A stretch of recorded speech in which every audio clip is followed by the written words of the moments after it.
मानव है मेरे राम।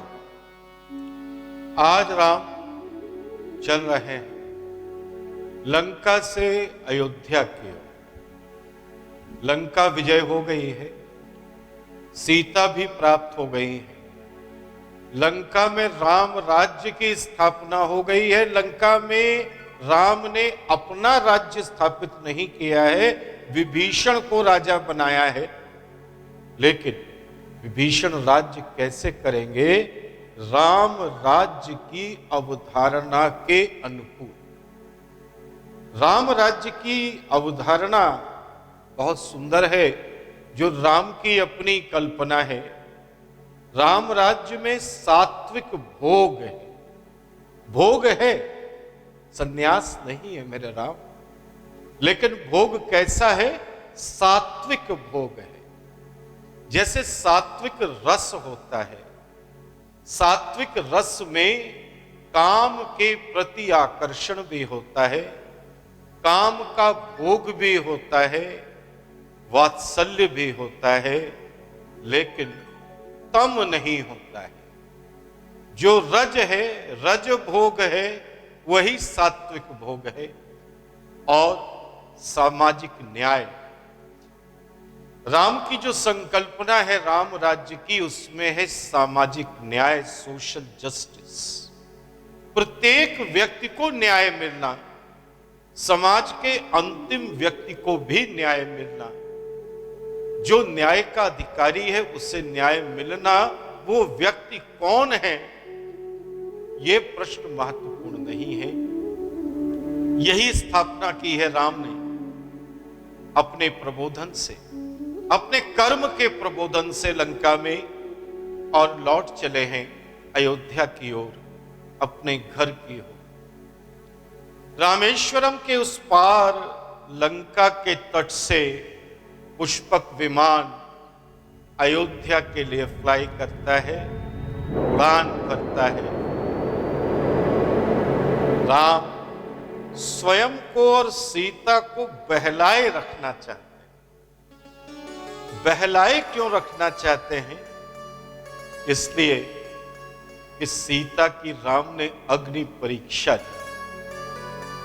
इस अग्नि परीक्षा की आत्मग्लानि है राम को कि वो यहां रेडिकल नहीं हो पाए हैं, मर्यादा पुरुषोत्तम हो गए हैं और परीक्षा ले डाली है सीता की, इसलिए बहलाए रखना चाहते हैं। राम चाहते हैं कि प्रश्न, उत्तर और प्रति उत्तर मौन बने रहें। जो घट गया है वो वर्तमान को प्रभावित न करे। जो बीत गया वो कल था, जो जीत रहा वो पल है। तो पल को जीना चाहते हैं राम, कल में नहीं जाना चाहते हैं। उस कल में जिसमें दुख है, जिसमें विषाद है, ऐसे कल में नहीं जाना चाहते हैं। इसलिए राम क्या कर रहे हैं? सीता को वो जगह दिखा रहे हैं। मार्ग में सब जगह पड़ रही हैं, वो जगह दिखा रहे हैं। लो हाइट पर है फ्लाइट, जहां लक्ष्मण ने मेघनाथ को मारा था, जहां राम ने कुंभकर्ण को मारा था। और फिर दिखा रहे हैं राम सीता को जन शक्ति की वो यश गाथा का स्मारक, जिसे राम सेतु कहा गया। सब कुछ दिखाते हुए जब दंडकारण्य पहुंचते हैं राम, दंडकारण्य तो अब शुरू होगा, पहुंचते हैं जन स्थान में, पंचवटी के निकट। तो ऋषि अगस्त को प्रणाम करने के लिए ठहरते हैं यहां और फिर आगे बढ़ते हैं। फिर आ जाते हैं दंडकारण्य होते हुए चित्रकूट के क्षेत्र में। यहां भी रुकते हैं राम, ऋषियों से मिलते हैं और चित्रकूट से फिर प्रयाग पहुंचते हैं। ऋषि भरद्वाज के दर्शन करते हैं। श्रृंगवेरपुर पहुंचते हैं राम। यही तो वो स्थान है जहां राम ने अपनी बालों का जूड़ा बनाया था, और पास में ही वो स्थान जहां केवट ने नदी पार कराई थी, गोहे का भी स्थान यही है। सब इकट्ठे हो गए हैं वहां। खबर तो फैलती है, हर युग में फैलती है। वो खबर क्या जो अपने आप वायरल ना हो, तो हो गई है वायरल खबर के राम लौट रहे हैं। इन सब जगहों पर रुकते हैं, केवट से भी मिलते हैं और गुह से भी मिलते हैं, निषाद राज गुह से, और सम्मानित करते हैं इन दोनों। उनको आदर देते हैं, गले लगाते हैं और हनुमान को भेज देते हैं अयोध्या कि जाओ हनुमान और अग्रिम सूचना दो भरत को। ये बहुत आवश्यक था, क्योंकि चित्रकूट में जब विदा हुए थे भरत राम से चरण पादुका लेकर, तो एक वादा लेके गए थे, वो वादा करके गए थे राम से कि अगर वनवास की समाप्ति पर राम अयोध्या नहीं आए तो भरत आत्मदाह कर ले। वनवास की अवधि समाप्त होने को है, कहीं ऐसा ना हो कि भरत समझ बैठे कि राम अब नहीं लौटेंगे और वो आत्मदाह न कर ले। इसलिए भेजा है हनुमान को कि जाओ और सूचित करो कि मैं आ रहा। और राम, मेरा राम तो अचीवर है, उत्कृष्ट व्यक्तित्व है, और जो अचीवर होता है वो अपनी उपलब्धि यात्रा में जिन पड़ावों से होकर गुजरता है, जिन ऊर्जित व्यक्तियों और स्थानों से उसे प्रत्यक्ष अप्रत्यक्ष बल मिलता है, उन्हें स्मरण रखता है, भूल नहीं जाता, उन्हें सम्मान देकर गर्वित होने का अवसर भी देता है। शक्ति तो अचीवर की ही है। जो जीतता है शक्ति तो उसी की होती है, लेकिन उसकी सामर्थ्य में वे सभी शामिल होते हैं जो उसकी इस ऊर्जा यात्रा में सहायक बने हैं। सृष्टि में सकारात्मक वातावरण इसी प्रकार बनता है। सृष्टि का प्रत्येक तत्व अचीवर नहीं होता है, ना हो सकता है, लेकिन इस गर्व का अनुभव तो कर सकता है। अपना हित ना हो और फिर भी दूसरों की सहायता की जाए, सहायता करने को व्यक्ति प्रेरित रहे, यही तो पारस्परिक निर्भरता की श्रृंखला है, इंटर इंडिपेंडेंसी का कॉन्सेप्ट है। और ये श्रृंखला आगे बढ़ती रहती है। और श्रृंगवेरपुर से पुष्पक विमान की दिशा बदलती है और विमान पहुंचता है कनौज, वही कनौज सुगंध की नगरी। यहां पर कनौज में राम सपत्नीक सीता सहित गुरु विश्वामित्र के कुल गुरु ऋषि चिंतामणि की आराधना करते हैं। सीता जी स्वयं भोजन पकाती हैं और सभी ब्राह्मणों को यहां भोज कराती हैं। आज भी राम की खड़ाओं के चिन्ह इस स्थान पर मौजूद हैं और लोक भावना में उनकी उपासना की जाती है। राम ऐसा इसलिए कर रहे हैं कि ब्राह्मण रावण के वध से लगा ब्रह्म हत्या का जो पातक है वो समाप्त हो जाए। कन्नौज में ये स्थान आज भी है। चिंतामणि घाट कहलाता है, गंगा के किनारे है, मेले लगते हैं श्रद्धा से लोग वहां जाते हैं और राम के इस स्मारक का नमन करते हैं। मानव है मेरे राम, मानव है मेरे राम। मुनि पद बंद जुगल कर जोरी, चढ़ी विमान प्रभु चले बहोरी। मुनि पद बंदी जुगल कर जोरी, चढ़ी विमान प्रभु चले बहोरी। चढ़ी विमान प्रभु चले बहोरी। मानव है मेरे राम। अब राम पहुंचे हैं अयोध्या, राम पहुंचे हैं अयोध्या, अयोध्या पहुंचे हैं राम।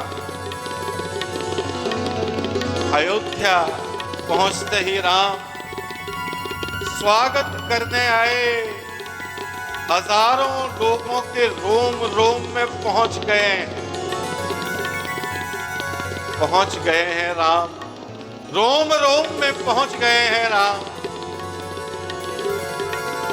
14 वर्ष के अंतराल का कोई चिन्ह अब बचा ही नहीं है। प्रत्येक व्यक्ति मिल रहा है राम से, व्यक्तिगत रूप से मिल रहा है, और कोई रस्से नहीं डाले गए हैं, बैरिकेडिंग्स नहीं की गई है कि लोग राम से दूर रहें, निकट आ रहे हैं राम से।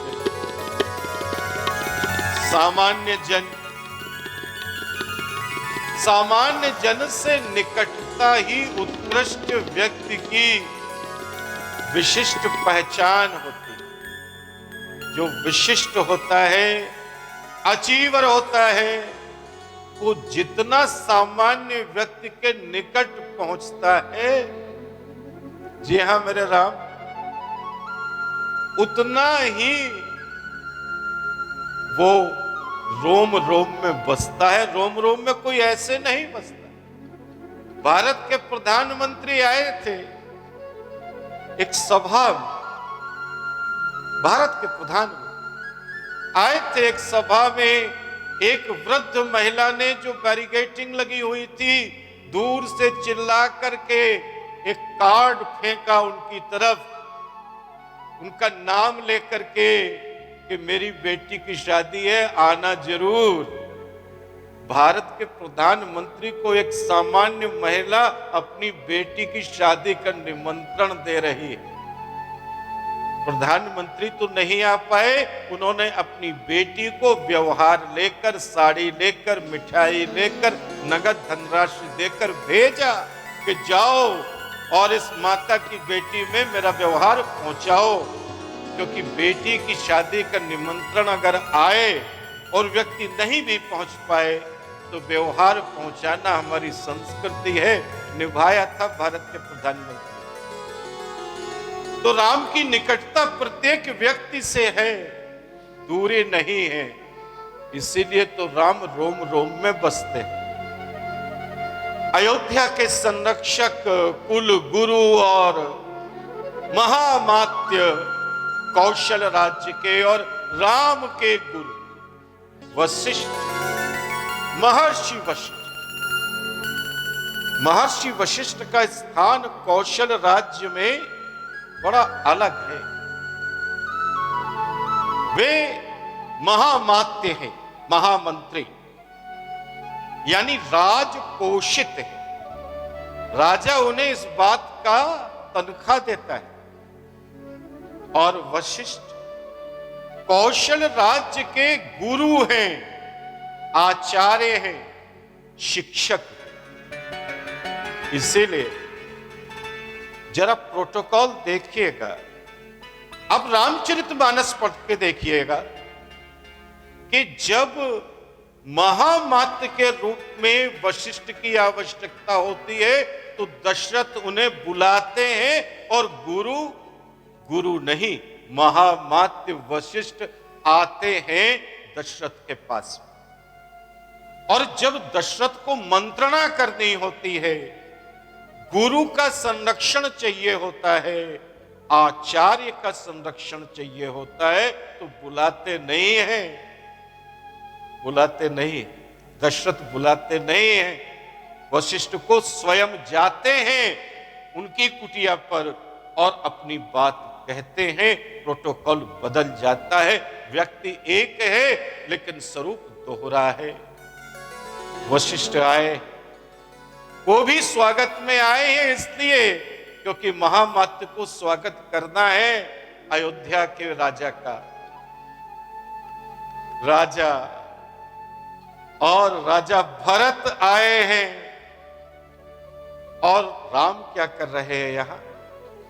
अपने साथियों का विस्तार से परिचय करा रहे, केवल परिचय नहीं करा रहे, उनके यश बल की व्याख्या कर रहे हैं, उनके पुरुषत्व की व्याख्या कर रहे हैं। सुग्रीव, अंगद, हनुमान के कार्यों सहित, उनकी उपलब्धियों सहित गुरु से, वशिष्ठ गुरु से परिचय करा रहे हैं राम।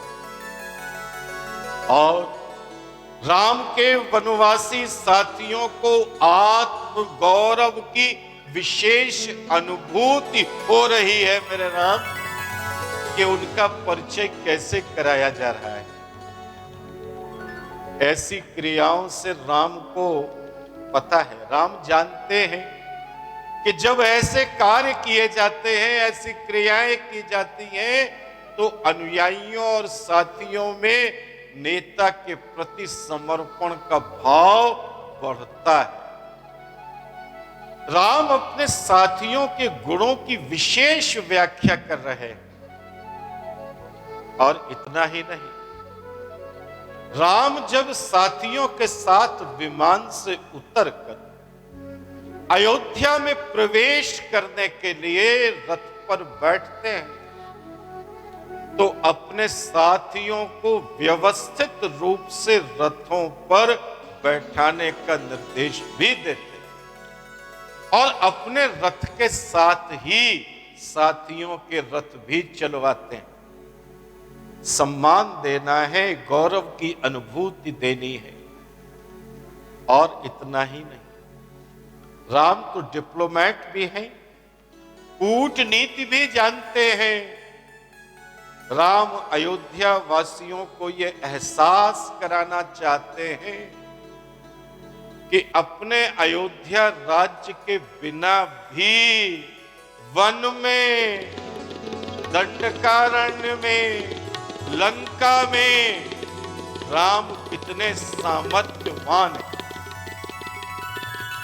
राम का अस्तित्व केवल अयोध्या के राजकुमार या अयोध्या के होने वाले राजा के रूप में नहीं है, उनका अस्तित्व वहां है जहां वे स्वयं।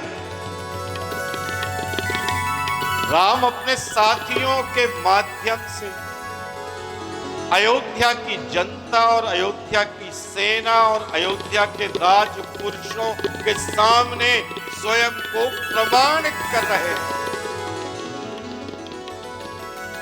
राम बता रहे हैं अप्रत्यक्ष रूप से। सबसे श्रेष्ठ बताना वही है, सबसे श्रेष्ठ प्रबोधन भी वही है जो कर्म से हो जाए। तो बता रहे हैं, प्रबोधित कर रहे हैं कि जो उत्कृष्ट व्यक्ति होता है उसके अस्तित्व का आधार केवल उसका परिवार और घर ही नहीं होता। ये संदेश दे दिया है राम। और अब राज तिलक होना है राम का। राज तिलक समारोह से पहले ही पुष्पक विमान को विदा करते हैं राम। कुबेर का है पुष्पक विमान, कुबेर का है, लंकेश ने छीन लिया था, लौटा रहे हैं राम। और राज तिलक समारोह के पश्चात राम के साथी कुछ समय, कुछ दिन ठहरते हैं अयोध्या में सुग्रीव तो जाना ही नहीं चाहते, लेकिन राम विदा करते हैं कि जाओ और अपनी किष्किंधा संभालो। राम ने अब राज्य का संचालन अपने हाथ में ले लिया।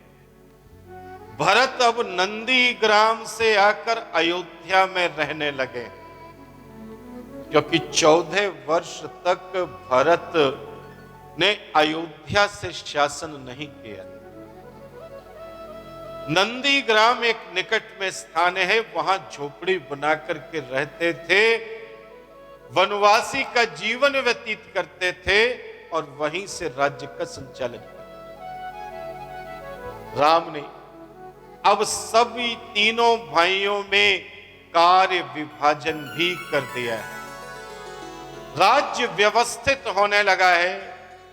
कानून और व्यवस्था, लॉ एंड ऑर्डर, दोनों को सख्त बनाया है राम। राम आशंकित रहते थे कि उनके राम राज्य की अवधारणा के विपरीत तो कोई कार्य उनके राज्य में नहीं हो रहा है, क्योंकि राम ने अनुभव किया कि उनकी और लक्ष्मण की अनुपस्थिति में अयोध्या में शासन अनुपस्थित रहा है और प्रशासन सक्रिय नहीं रह पाया। राम समझ गए हैं इसका कारण कि राजा दशरथ की मृत्यु और राम का वनवास एक साथ हुआ। राजा शासन का केंद्र होता है। दशरथ के बाद लोग राम को राजा के रूप में देख रहे थे। राम तो वनवास चले गए और शासन शिथिल हो गया। भरत तो नंदीग्राम में रहकर राज्य का औपचारिक संचालन कर रहे थे। विरक्ति का भाव था भरत के अंदर।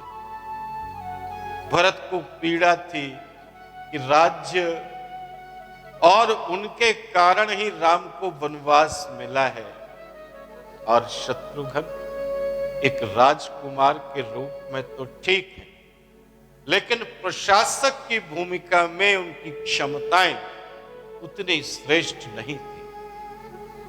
लक्ष्मण, जो कि एक कठोर प्रशासक और कार्यपालक के रूप में कार्य करते हैं, वो तो राम के ही साथ थे। इसलिए अयोध्या में राम राज्य क्षीण हो गया था, ऐसा अनुभव कर लिया है राम। ऐसा अनुभव कर लिया है जैसे जो कुशल चिकित्सक होता है वो बिना जांच रिपोर्ट आए हुए ही जो पेशेंट होता है उसकी दशा देख करके जान जाता है कि रोग क्या है। तो राम ने ये बात जान ली थी। ये योग्यता तो भरत में भी थी कि वातावरण को देख करके स्थिति को पहचान ले। मेरा राम, मुझे याद आ रहा है कि जब भरत लौटे थे, 14 साल पहले की बात बता रहा हूं, जरा फ्लैशबैक में चलना है। जब राम को वनवास दे दिया गया था, दशरथ की मृत्यु हो गई थी, संदेश भेजा गया था भरत को उनके ननिहाल, और वहां से जब भरत लौटे थे, बताया नहीं गया था भरत को इन दोनों घटनाओं के बारे में। लेकिन जब भरत जैसे ही अयोध्या की सीमा में आए, मेरा राम, तो उन्होंने देखा क्या कि अयोध्या की जो सीमा है, उसका जो परकोटा है, उसके बाहर एक मूर्ति केंद्र बना हुआ था जो हमेशा से था, और वो एक संग्रहालय जैसा बना हुआ था जिसमें जितने भी राजा चले गए हैं, गुजर गए हैं, उनकी मूर्तियां लगाई जाती। दशरथ की मूर्ति भी उसमें लगी हुई देख करके भरत सब कुछ समझ गए। लोग सोच रहे थे जो भरत अयोध्या में प्रवेश कर रहे हैं कि भरत को कुछ नहीं मालूम कि क्या घटा है, लेकिन भरत ने अयोध्या की सीमा पर ही जान लिया था कि क्या घटा है। जो अचीवर होता है उसकी जो चेतना होती है वो प्रतीक्षा नहीं करती कि सूचना दी जाए, वो सूचना प्राप्त कर लेता है, वो ग्रहण कर लेता है, जान जाता है, समझ जाता है कि घटना किस रूप में घट रही है। राम भी जान गए हैं, पहचान गए हैं कि अयोध्या में लॉ एंड ऑर्डर नहीं। जो अपराधी हैं, दुष्प्रवृत्ति के लोग हैं, वे सारे स्वतंत्र हो गए हैं और उन्हें यह भी सूचना मिल चुकी है कि इस बीच में महिलाओं पर भी अत्याचार हुए और उसकी सजा भी नहीं मिली है अपराधियों को, अपराधी छूट गए हैं। ये सारी सूचनाएं हैं राम के पास में, इसीलिए राम का जो शासन है और लक्ष्मण का जो प्रशासन है वो बहुत सख्त होता जा रहा है, ऑनेस्ट होता जा रहा है, ट्रांसपेरेंट होता जा रहा है। गुड गवर्नेंस, लोक शासन का जो उच्चतम स्वरूप होता है, मूल्य वर्धित शासन, उसकी तरफ बढ़ रहा है कौशल का राज्य। मानव है मेरे राम, मानव है मेरे राम। दैहिक दैविक भौतिक तापा, राम राज नहीं काहू ही व्यापा। सब नर करहि परस्पर प्रीति, सब नर करहि परस्पर प्रीति। चलहि स्वधर्म निरते श्रुति नीति, निरते श्रुति नीति, निरते श्रुति नीति।